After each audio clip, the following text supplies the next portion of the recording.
perkenalkan nama aku Intan Dulstari atau yang biasa disapa dengan Intan. Aku merupakan mahasiswa aktif semester 3 di Vokasi Tiami jurusan perpajakan. Di video ini, aku akan memberikan sedikit memaparan untuk kalian semua mengenai soal-soal studi kasus perpajakan nih guys.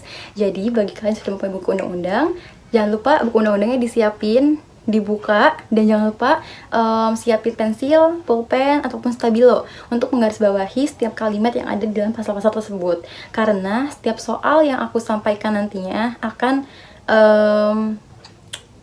memberikan jawabannya versi undang-undang seperti itu.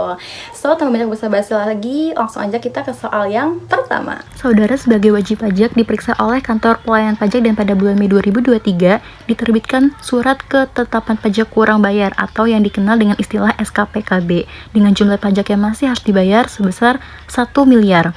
Dalam pembahasan akhir hasil pemeriksaan, WP hanya menyetujui pajak yang masih harus dibayar sebesar 200 juta. Dan WP telah melunasi sebagian SKPKB tersebut sebesar 200 juta. Lalu WP mengajukan keberatan atas koreksi lainnya, dan DJP mengabulkan sebagian keberatan WP dengan jumlah pajak yang masih harus dibayar menjadi sebesar 750 juta. Pertanyaannya, apabila saudara tidak mengajukan banding, sekali lagi, apabila saudara tidak mengajukan banding, berapakah jumlah sanksi yang harus dibayar atas keputusan keberatan tersebut? Sebelum kita menghitung berapa sanksi yang harus dibayar atas keputusan keberatan tersebut, kita buka dulu nih undang-undangnya pasal 25 ayat 9. Bagi kalian yang sudah punya undang-undang, silahkan kalian buka dan cari pasal 25 ayat 9. Tapi bagi kalian yang belum punya buku undang-undang, jangan khawatir, kalian bisa searching di internet. Di situ tertulis, dalam hal keberatan wajib pajak ditolak atau dikabulkan sebagian, wajib pajak dikenai sanksi administratif berupa denda sebesar 30% dari jumlah pajak berdasarkan keputusan keberatan dikurangi dengan pajak yang telah dibayar sebelum mengajukan keberatan. Berikut cara perhitungannya. Diketahui SKPKB awalnya sebesar 1 miliar yang disetujui oleh WP sebesar 200 juta. Lalu WP mengajukan keberatan atas koreksi lainnya dan DJP mengabulkan sebagian keberatan tersebut menjadi sebesar 750 juta, yang awalnya SKPKB sebesar 1 miliar menjadi 750 juta. Nah, untuk menghitung dasar perhitungan sanksi, dan menurut pasal 25 ayat 9 UU KUP tadi, di situ tertulis WP dikenai sanksi administratif berupa denda sebesar 30% dari jumlah pajak berdasarkan keputusan keberatan dikurangi dengan pajak yang telah dibayar sebelum mengajukan keberatan. Nah, keputusan keberatannya kan 750 juta dikurangi dengan pajak yang telah dibayar sebelum mengajukan keberatan, yaitu pajak yang telah dibayar sebesar 200 juta. Maka ketemulah hasil 550 juta. Dan 550 juta ini dikali sanksi 30%, maka ketemulah hasil 165 juta. Jadi, sanksi yang harus dibayar atas keputusan keberatan tersebut sebesar 165 juta. Next, kita masuk ke soal yang kedua. Di soal yang kedua, kita diminta untuk menjelaskan nih guys, bagaimana sih kronologi jangka waktu untuk penerimaan pajak yang sampai tanggal jatuh tempo pembayaran belum dilunasi dan akan dilakukan tindakan penagihan pajak. Nah, menurut PMK nomor 61 tahun 2023, kronologi jangka waktu untuk utang pajak yaitu sebagai berikut. Yang pertama, diterbitkannya surat ketetapan pajak atau surat tagihan pajak dengan masa berlaku selama 1 bulan. Apabila utang pajak belum dibayar, maka akan diterbitkannya surat teguran dengan masa berlaku selama 21 hari. Apabila sejak diterbitkannya surat teguran tersebut utang pajak juga belum dibayar, maka akan diterbitkannya surat paksa dengan masa berlaku selama 2x24 jam. Apabila utang pajak juga masih belum dibayar, maka akan diterbitkannya SPMP atau surat perintah melakukan penyitaan. Apabila dalam waktu 14 hari sejak diterbitkannya SPMP tersebut utang pajak juga masih belum dibayar, maka akan dilakukan pengumuman lelang dari harta sitaan yang dilakukan. Dan proses lelang akan dilaksanakan setelah 14 hari sejak dilakukannya pengumuman lelang. Diceritakan, PT Abu-Abu merupakan pengusaha kena pajak atau yang dikenal dengan istilah PKP yang melakukan transaksi penyerahan barang kena pajak atau yang dikenal dengan istilah BKP sebesar 500 juta. Terhadap transaksi penyerahan BKP tersebut, ternyata PT Abu-Abu terlambat membuat faktur pajak. Oleh karena itu, DJP menerbitkan surat tagihan pajak. Pertanyaannya, berapakah sanksi administrasi berupa denda yang harus dibayar PT Abu-Abu? Soal yang sudah-sudah, sebelum kita menghitung berapa sih sanksi administrasi berupa denda yang harus dibayar oleh PT Abu-Abu, kita buka dulu nih undang-undangnya. pasal 14 ayat 4 UKUP. Di situ tertulis, terhadap pengusaha atau pengusaha kena pajak, sebagaimana dimaksud pada ayat 1 huruf D dan huruf E masing-masing, selain wajib menyetor pajak yang terhutang, dikenai sanksi administrasi berupa denda sebesar 1%. Digarisbawahi ya guys, dikenai sanksi administrasi berupa denda sebesar 1% dari dasar pengenaan pajak. Berikut cara perhitungannya. Tadi kan menurut pasal 14 ayat 4 UKUP dikenai sanksi administrasi berupa denda sebesar 1% dari dasar pengenaan pajak atau yang dikenal dengan istilah DPP, yaitu DPP-nya sebesar 500 juta. Maka ketemulah hasil 5 juta. Jadi, sanksi administrasi berupa denda yang dibayar PT Abu-Abu atas keterlambatan membuat faktur pajak terhadap penyerahan BKP tersebut sebesar 5 juta. Lanjut ke soal yang keempat. Di soal yang keempat, diceritakan bahwa Pak Budi merupakan seorang WPOP dalam negeri, status duda dan memiliki tanggungan 3 anak kandung. Beliau melakukan kegiatan usaha dalam bidang perdagangan sembako. Pada tanggal 1 Desember 2022, beliau meninggal dunia dan memiliki warisan yang belum terbagi. Karena anaknya belum mampu mengelola usaha dagang bapaknya, maka kegiatan usahanya dikelola oleh adik kandungnya, yaitu Pak Rudi, status kawin dengan satu tanggungan atau yang bisa kita singkat dengan istilah K1. Sampai dengan akhir tahun 2023, warisan belum terbagi dan penghasilan bruto usaha dagang dalam tahun pajak 2023 sebesar 400 juta. Wow. Pertanyaannya, berapakah PTKP bagi WP warisan belum terbagi untuk tahun pajak 2023? Nah, sebelum menjawab pertanyaan kali ini, aku memberikan sedikit penjelasan untuk kalian semua kalau ini bisa dibilang reminder untuk kalian semua kalau warisan yang belum terbagi merupakan subjek pajak, bukanlah objek pajak. Mungkin di antara kalian masih ada yang bingung atau gak percaya kok aku bisa bilang ini masuk ke subjek pajak gitu. Harusnya kan kalau dilihat ini objek pajak gak sih? Awalnya aku juga ngerasa gitu guys, ini dosen aku yang salah informasi atau akunya sih yang bener-bener emang gak tahu gitu. Kok warisan yang belum terbagi masuk ke subjek pajak? Harusnya kan kalau dilihat ke objek pajak nggak sih gitu. Dan ternyata jawabannya sudah diatur di dalam Undang-Undang Pasal 2 Ayat 1 UU PPH. Di situ tertulis bahwa yang menjadi subjek pajak adalah A. Satu orang pribadi, dan 2. Warisan yang belum terbagi sebagai satu kesatuan menggantikan yang berhak, B. Badan, dan C. Bentuk usaha tetap. Dan menurut pasal 6 ayat 3 UU PPH, kepada orang pribadi sebagai wajib pajak dalam negeri diberikan pengurangan berupa penghasilan tidak kena pajak sebagaimana dimaksud dalam pasal 7. Jadi intinya gini, kita sebagai wajib pajak dalam negeri, wajib pajak OP dalam negeri, mendapat fasilitas dari pemerintah nih guys, yaitu pengurangan berupa PTKP. Jadi nggak semata-mata pajak yang kita bayarkan selama ini berasal dari penghasilan neto kita langsung dikalikan dengan tarif pajak. Enggak ya guys, tapi dikurangi dulu dengan PTKP, lalu baru dikali dengan tarif pajaknya, seperti itu guys. Tapi di sisi lain, menurut SE Dirjen Pajak nomor SE 10/PJ 41/1996, penghasilan dari warisan yang belum terbagi pada prinsipnya merupakan hak dan dapat dibagikan kepada para ahli waris yang berhak, dan penghasilan tersebut harus digabungkan, maksudnya digabungkan dengan penghasilan lainnya yang diterima atau diperoleh masing-masing ahli waris. Oleh karena dalam menghitung penghasilan kena pajak, masing-masing ahli waris telah memperoleh pengurangan berupa PTKP, maka dalam menghitung penghasilan kena pajak atas penghasilan yang berasal dari warisan yang belum terbagi tidak diberikan pengurangan berupa PTKP. Jadi kita dapat menarik kesimpulan kurang lebih seperti ini guys. Karena kita sebagai ahli waris sudah mendapatkan pengurangan berupa PTKP pada saat nanti menghitung pajak terhutangnya, jadi untuk penghasilan yang berasal dari warisan yang belum terbagi ini tidak mendapatkan PTKP. Jadi biar nggak double-double gitu PTKP yang kita dapat. Kurang lebih seperti itu guys. Jadi jawabannya untuk soal kali ini tidak mendapatkan PTKP. Tidak mendapatkan fasilitas PTKP. Next soal yang kelima. Pak Joko mulai bekerja di PT ABC sejak tahun 2020.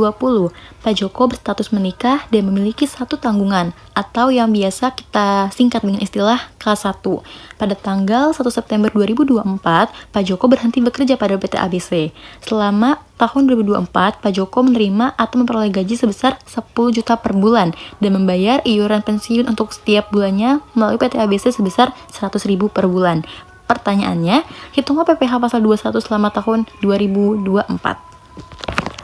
Berikut cara perhitungannya.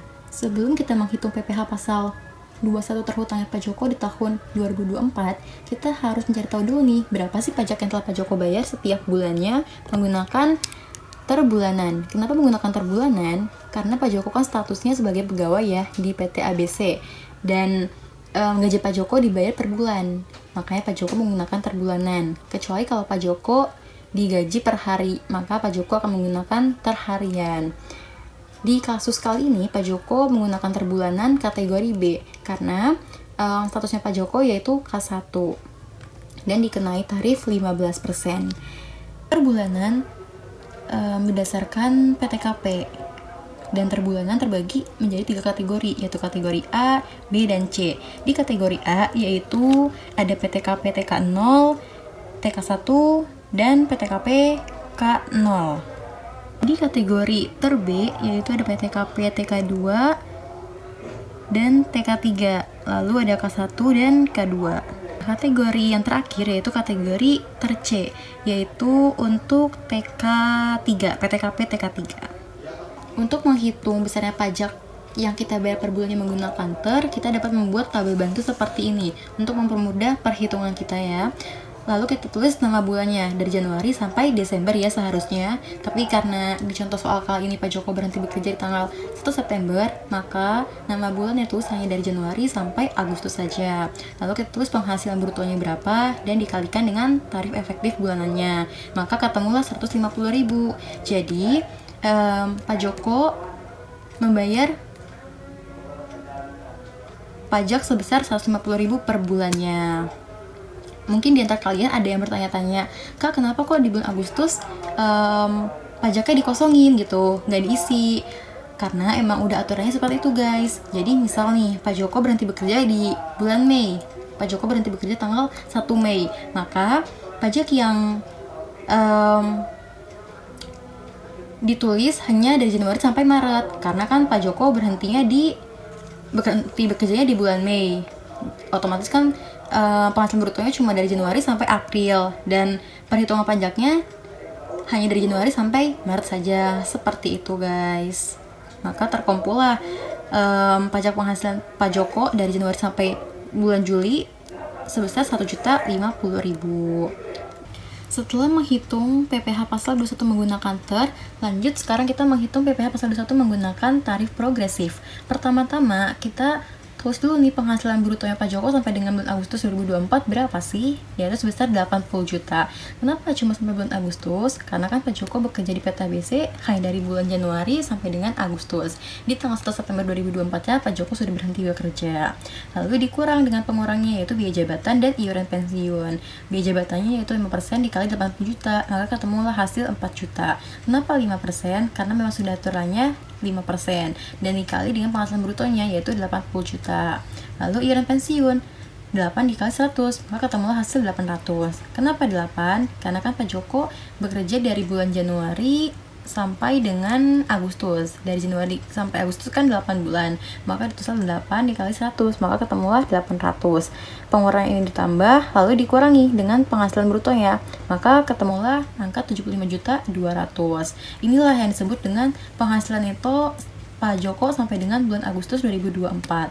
Lalu nantinya akan dikurangi dengan PTKP. Bagi kalian anak pajak sudah tidak asing lagi bukan dengan istilah PTKP. PTKP merupakan singkatan dari penghasilan tidak kena pajak. Jadi kita sebagai WPOP dalam negeri mendapat fasilitas nih guys dari pemerintah, yaitu pengurangan berupa PTKP. Untuk soal kasus kali ini PTKP-nya Pak Joko yaitu K1 sebesar 63 juta. 63 juta didapat dari penjualan ini nih guys.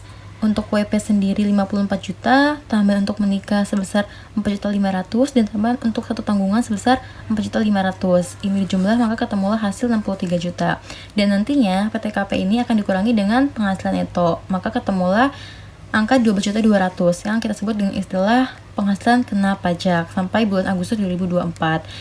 Si angka 12.200.000 ini akan dikalikan dengan tarif progresif, dan ternyata Pak Joko dikenakan lapisan pertama yaitu 5%, maka ketemulah hasil 610.000. Dan PPh pasal 21 yang telah dipotong sampai bulan Juli 2024 yaitu sebesar 7.050.000. Ini didapat dari sini. Disinilah kegunaan TER guys, yaitu untuk mengetahui berapa sih besarnya pajak yang telah kita bayar per bulannya. Nah nanti PPh pasal 21 yang telah dipotong sampai bulan Juli 2024 akan dikurangi dengan PPh pasal 21 terutang sampai bulan Agustus 2024. Dan ternyata diketahuilah Pak Joko ini lebih bayar, yaitu sebesar 440.000. Bagi kalian yang memiliki kesamaan kasus seperti Pak Joko, yaitu lebih membayar pajak, kalian nggak perlu khawatir, nggak perlu panik. Kalian bisa minta uang kalian kembali dengan cara mengajukan surat permohonan pengembalian secara online atau datang langsung ke KPP, atau yang bisa kita kenal dengan istilah retribusi. Tapi ada opsi lain nih guys, bagi kalian yang emang nggak pengen ngambil uang kalian kembali, kalian bisa kreditkan untuk tahun pajak berikutnya. Jadi sewaktu-waktu di tahun pajak berikutnya ternyata pajak kalian kurang bayar, bisa di cover dari pajak sebelumnya yang lebih bayar, seperti itu. Lanjut, soal berikutnya. Nona S, gadis desa yang pada tahun 2022 lalu berusia 17 tahun, sukses menjadi penyanyi dangdut terkenal di seantero negeri. Perceraian dengan suami yang telah diputus pengadilan agama setahun lalu tak membuatnya terpuruk. Ia justru semakin banyak menerima tawaran tampil di beberapa stasiun TV swasta nasional. Ayah S merupakan guru PNS di sebuah SMA negeri dan sudah memiliki NPWP. Penghasilan yang diterima atau diperoleh Nona S pada tahun pajak 2022 adalah A. Digabungkan dengan penghasilan orang tuanya karena usianya belum 18 tahun. B. Penghasilan dilaporkan sendiri, tidak digabung dengan penghasilan orang tuanya. C. Dapat memilih apakah penghasilannya dilaporkan sendiri atau digabung bersama penghasilan orang tuanya. Dan D. Tidak perlu melaporkan penghasilannya karena sudah dikenakan atau dipotong pajaknya oleh pihak ketiga. Nah, untuk soal kali ini kita diminta untuk memilih di antara 4 pernyataan tersebut manakah yang benar. Jawabannya ada di pasal 8 ayat 4 UU PPH. Di situ dijelaskan bahwa penghasilan anak yang belum dewasa digabung dengan penghasilan orang tuanya. Nah, ini maksud dengan anak yang belum dewasa itu seperti apa sih? Apakah yang belum punya KTP, belum punya NPWP, atau seperti apa? Nah, untuk pertanyaan tersebut, jawabannya ada di penjelasan pasal 8 ayat 4. Di situ dijelaskan bahwa penghasilan anak yang belum dewasa dari manapun sumbernya dan apapun sifat pekerjaannya digabung dengan penghasilan orang tuanya dalam tahun pajak yang sama. Dan yang dimaksud dengan anak yang belum dewasa adalah anak yang belum berumur 18 tahun dan belum pernah menikah. Meskipun di contoh soal kali ini Nona S statusnya sudah pernah menikah, tapi karena usianya masih 17 tahun, maka masih dibilang belum dewasa, anak yang belum dewasa. Jadi untuk pertanyaan kali ini jawabannya yang A ya guys, digabungkan dengan penghasilan orang tuanya karena usianya belum 18 tahun. Next, soal selanjutnya. Penyidikan terhadap tindak pidana di bidang perpajakan dilakukan oleh A. Polri, B. Penyidik Pegawai Negeri Sipil Direktorat Jenderal Pajak, C. Kejaksaan Republik Indonesia, dan D. Pengadilan Negeri. Nah, di antara keempat jawaban tersebut, manakah yang benar? Jawabannya ada di pasal 44 ayat 1 Undang-Undang KUP.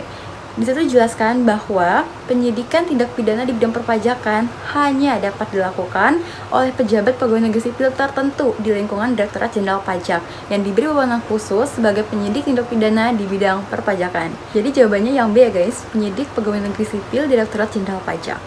Next, soal yang ke-8, Tuan A menerima SKPKB sebesar 3 juta yang diterbitkan pada tanggal 13 Januari 2022 dengan batas akhir pelunasan tanggal 12 Februari 2022. Karena adanya kesulitan likuiditas, Tuan A mengajukan permohonan pengangsuran pembayaran SKPKB kepada KPPX dan disetujui. Tuan A diperbolehkan untuk mengangsur dengan jangka waktu 6 bulan sejak tanggal 28 Februari 2022. Pertanyaannya, berapakah jumlah yang dibayarkan Tuan A di setiap angsurannya?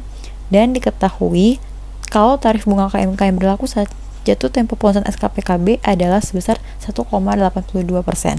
Sebelum kita menghitung berapa jumlah yang dibayar Tuan A di setiap angsurannya, kita harus tahu dulu nih, berapa sih pokok pajaknya di setiap angsuran. Nah, ternyata diketahuilah pokok pajak di setiap angsuran sejumlah 500.000. 500.000 ini didapat dari SKPKB yang sebesar 3 juta dibagi dengan 6 bulan, yaitu jangka waktu pengangsuran pajak. Karena kan di soal diketahui bahwa Tuan A diperbolehkan untuk mengangsur dengan jangka waktu 6 bulan. Lalu sanksi bunganya yaitu 1,82% dikali 1 dikali 3 juta. 1,82% didapat dari tarif bunga KMK yang berlaku saat jatuh tempo pelunasan SKPKB. Nah, lalu dikali 1 ini sudah dijelaskan dalam pasal 19 ayat 2 UU KUP. Di situ dijelaskan, dalam hal wajib pajak diperbolehkan mengangsur atau menunda pembayaran pajak juga dikenai sanksi administrasi berupa bunga sebesar tarif bunga per bulan yang ditetapkan oleh Menteri Keuangan dari jumlah pajak yang masih harus dibayar dan dikenakan paling lama 24 bulan, serta bagian dari bulan dihitung penuh 1 bulan. Itulah maka dikali 1, lalu kita kalikan dengan nilai SKPKB yaitu sebesar 3 juta. Kalau sudah dikalikan ketemulah hasil 54.600. Nah, jadi total yang harus dibayar Tuan A untuk angsuran yang pertama sejumlah 554.600, yaitu penjumlahan dari pokok pajak ditambah sanksi bunganya. Nih, dengan angsuran yang kedua, pokok pajaknya sebesar 500.000, sanksi bunganya 1,42% dikali 1 dikali 2.500.000. Nah, kenapa di sini 2.500.000? Karena kan sebelumnya sudah dibayar pokok pajak 500.000, maka di sini sisanya tinggal 2.500.000. Yang awalnya SKPKB sebesar 3 juta, karena sudah dibayar di angsuran pertama sebesar 500.000, maka sisanya tinggal 2.500.000.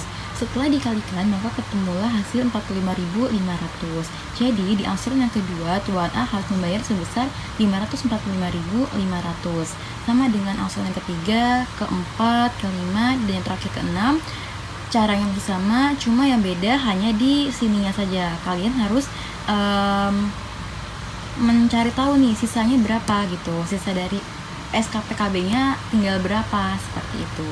Lanjut, sarana yang dapat digunakan wajib pajak agar dapat dihitung besarnya pajak yang terhutang menurut Undang-Undang KUP adalah A. Surat pemberitahuan, B. Laporan keuangan wajib pajak, C. Surat edaran pajak, dan D. Surat ketetapan pajak. Jawabannya adalah yang A. Surat pemberitahuan. Kenapa yang A? Kita lihat pasal 1 ayat 11 Undang-Undang KUP. Di situ dijelaskan bahwa surat pemberitahuan adalah surat yang oleh wajib pajak digunakan untuk melaporkan perhitungan dan atau pembayaran pajak, objek pajak dan atau bukan objek pajak, dan atau harta dan kewajiban sesuai dengan ketentuan peraturan perundang-undangan perpajakan. Dan untuk lebih jelasnya lagi, kenapa jawabannya yang surat pemberitahuan, kita lihat di penjelasan pasal 3 ayat 1-nya. Itu dijelaskan bahwa fungsi surat pemberitahuan bagi wajib pajak penghasilan adalah sebagai sarana untuk melaporkan dan mempertanggungjawabkan perhitungan jumlah pajak yang sebenarnya terhutang dan untuk melaporkan tentang A. Pembayaran atau pelunasan pajak yang telah dilaksanakan sendiri dan atau melalui pemotongan atau pemungutan pihak lain dalam 1 tahun pajak atau bagian tahun pajak. B. Penghasilan yang merupakan objek pajak dan atau bukan objek pajak. C. Harta dan kewajiban, dan atau yang D. Pembayaran dari pemotong atau pemungut tentang pemotongan atau pemungutan pajak orang pribadi atau badan lain dalam satu masa pajak sesuai dengan ketentuan peraturan perundang-undangan perpajakan. Jadi sudah jelas ya guys, kenapa jawabannya yang A, surat pemberitahuan. Karena surat pemberitahuan fungsinya untuk melaporkan dan mempertanggungjawabkan perhitungan jumlah pajak yang sebenarnya terhutang. Next, ke soal yang terakhir. Di soal yang terakhir ini kita diminta untuk menjelaskan bagaimana sih alur pemeriksaan pajak yang berlaku. Jadi alur pemeriksaan pajak dimulai dengan terbitkannya SP2, yaitu surat perintah pemeriksaan. Surat ini sebagai penanda dimulainya pemeriksaan pajak. Kalian sebagai wajib pajak berhak meminta atau seenggaknya melihat SP2 tersebut dari tim pemeriksa pajak sebagai alat untuk memverifikasi kalau benar adanya di hari itu kantor kalian akan diperiksa, dan mereka-mereka ini yang akan memeriksa kantor kalian. Mereka-mereka ini yang diutus oleh DJP untuk memeriksa kantor kalian. Tapi kalau tim pemeriksa tidak memberikan atau ngasih unjuk SP2 tersebut, kalian juga berhak untuk menolak diperiksa karena memang sudah prosedurnya seperti itu. Diterbitkannya SP2 sebagai penanda dimulainya pemeriksaan.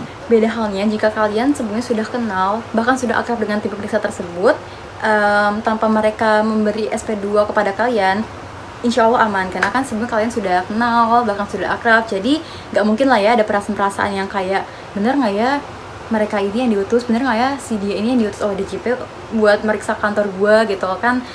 Kayaknya nggak mungkin ya, karena kan sebelumnya sudah kenal, bahkan sudah akrab, seperti itu. Lalu setelah diterbitkannya SP2 akan dilakukannya permintaan data atau keterangan, dan permintaan data atau keterangan ini dapat dilakukan berkali-kali oleh tim pemeriksa. Lalu akan diterbitkannya SPHP atau surat pemberitahuan hasil pemeriksaan. Nah, ini sebagai media untuk menyampaikan atau menginformasikan temuan pemeriksa pajak kepada wajib pajak. Setelah itu ada tanggapan dari wajib pajak terhadap SPHP tersebut, apakah wajib pajak setuju atau tidak atas SPHP tersebut. Setelah WP menanggapi SPHP tersebut, akan dilakukannya closing conference, yaitu pembahasan secara langsung antara wajib pajak dengan tim pemeriksa. Ada proses yang namanya quality assurance, yaitu proses atau tahapan yang sifatnya opsional bagi WP dan dilakukan jika sengketa bersifat yuridis. Dan yang terakhir yaitu penerbitan SKP. Ini adalah produk hukum atas hasil pemeriksaan. Apakah SKP-nya nihil, kurang bayar, atau lebih bayar. Itulah alur pemeriksaan pajak. Alhamdulillah, nggak terasa hari ini kita sudah membahas 10 soal studi kasus perpajakan. Insya Allah kalau ada waktu dan kesempatan nantinya aku akan memberikan video pemaparan seperti ini lagi. Tapi mohon maaf kalau selama video pemaparan tadi omonganku terlalu cepet atau ada salah-salah kata. Mohon dimaklumi karena jujur agak grogi bicara di depan kamera. Tapi thank you banget untuk kalian semua yang sudah nonton video ini. Semoga ilmu yang aku berikan ini bermanfaat. Tapi bagi kalian yang masih bingung, boleh komen di bawah. Atau bagi kalian yang minta request dibikinin video soal-soal studi kasus lainnya, boleh juga komen di bawah. Aku rasa cukup. Terima kasih. Wassalamualaikum warahmatullahi wabarakatuh.